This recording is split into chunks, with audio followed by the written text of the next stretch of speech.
Alright, তো আজকে আমার কাছে বেশ কিছু গুরুত্বপূর্ণ আপডেট রয়েছে, তো ভিডিওটি স্কিপ না করে সম্পূর্ণ দেখতে থাকো। তো সবার প্রথমেই কথা বলো কেশব দে আর জয়ন্ত রায়ের ব্যাপারে। তো তোমরা সবাই জানো কিছুদিন আগে কেশব দে একটি স্টেজ পারফরমেন্স করছিল নর্থ বেঙ্গলে, আর সেখানেই জয়ন্ত রায় তার স্টেজে উঠে যে জিনিসটা করে সেটা তোমরা আশা করি অনেকেই দেখে নিয়েছো।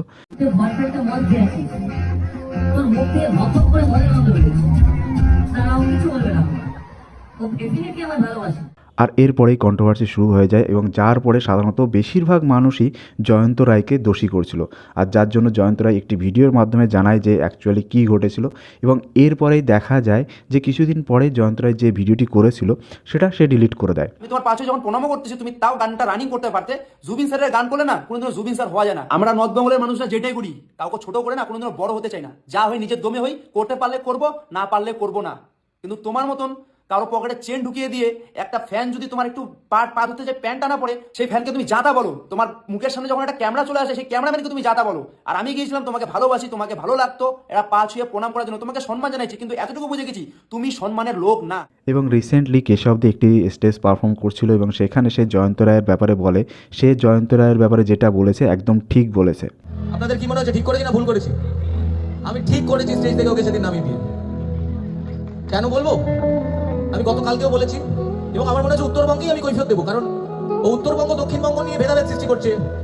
ও হঠাৎ করে বলছে আমি নাকি রাজবংশীদের অপমান করেছি। আরে রাজবংশী আমার কত বন্ধু বান্ধব আছে যাদের সঙ্গে, যারা আমার বাড়িতে যায়। আমি কেন রাজবংশীদের সঙ্গে অযথা কোনো রকম খারাপ মন্তব্য করবো? আমি জানি না সেই ছেলেটি কোন ধর্মীয়। আমি কোনোভাবেই রাজবংশীদের ভাবাবেগে আঘাত করিনি। আর এই ঘটনার পরে জয়ন্ত রায় একটি ভিডিও করে এবং সেখানে সে জানায় সে কেন তার আগের ভিডিওটা ডিলিট করেছে। এছাড়াও অন্যান্য বিষয় নিয়ে আলোচনা করে। তার ভিডিওর কিছুটা পার্ট আমি তোমাদেরকে দেখিয়ে দিচ্ছি, পুরোটা দেখতে চাইলে নিচে ডিসক্রিপশনে লিঙ্ক থাকবে, তোমরা গিয়ে দেখে আসতে পারো। আমি ভিডিওটা ডিলিট করি, তার পিছনে অনেক কারণ আছে, অনেক কারণ আছে। আমি একটা ফটো আপলোড করেছিলাম, আমি বলেছিলাম যে মানুষের কাছে টাকা থাকলে মানুষ কত কিছু না করতে পারে। হ্যাঁ, এটা সত্যি কথা। যার কাছে টাকা তার কাছে আসল পাওয়ার। সেদিন কেশবদার সাথে ফোনে কথা হলো, ডাইরেক্ট বলছে বাড়িতে নোটিশ যাবে, তুমি একটা উকিল দেখে রেখো, কেস লড়বে, ভালো লাগবে। ওই জিনিসটা আমি ভয় পেয়ে গেছি। আমার সেরকম বয়স না যে আমি কেস নিয়ে লড়বো। নেক্সট কথা বলবো র্যাপিডো রাইডের ঘটনার ব্যাপারে। তো তোমরা সবাই এই ব্যক্তিকে অলরেডি আশা করি সবাই জানো, কী ঘটনা ঘটেছে সেটা বৃত্তান্তে আর বলতে হবে না। তবে রিসেন্টলি যে এই ভিডিওটি করেছিল দীপাঞ্জন ঘোষ নামে একটা ছেলে, সে তার ইনস্টাগ্রামে একটি ভিডিও করে এবং সেখানে সে বৃত্তান্ত জানায় যে অ্যাকচুয়ালি কী ঘটেছিল। তার ভিডিওর কিছুটা পার্ট আমি তোমাদেরকে দেখিয়ে দিচ্ছি, পুরোটা দেখতে চাইলে নিচে ডিসক্রিপশন লিঙ্ক থাকবে, তোমরা গিয়ে দেখে আসতে পারো।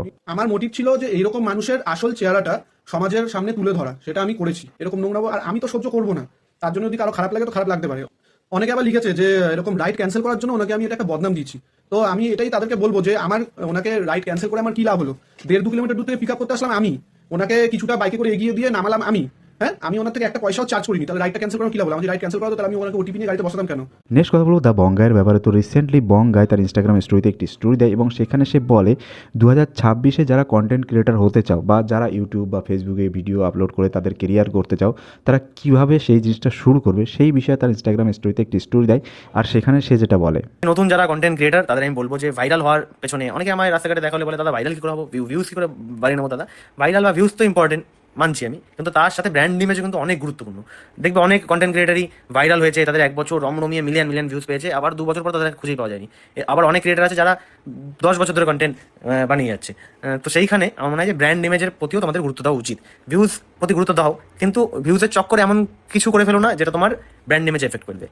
নেক্সট কথা বলবো তুষার দাসের ব্যাপারে। তো রিসেন্টলি তুষার দাসের একটি ছোট্ট অ্যাক্সিডেন্ট হয় এবং সেই অ্যাক্সিডেন্টের পরে সে বেশ খানিকটা ভেঙে পড়ে। আর এই অ্যাক্সিডেন্টের ব্যাপারে সে তার ইনস্টাগ্রাম স্টোরিতে একটি স্টোরি দেয় এবং সেখানে সে যেটা বলে, ভাই মানুষের সময় খারাপ যায় কিন্তু আমার মতো সময় যেন কারো খারাপ না যায়।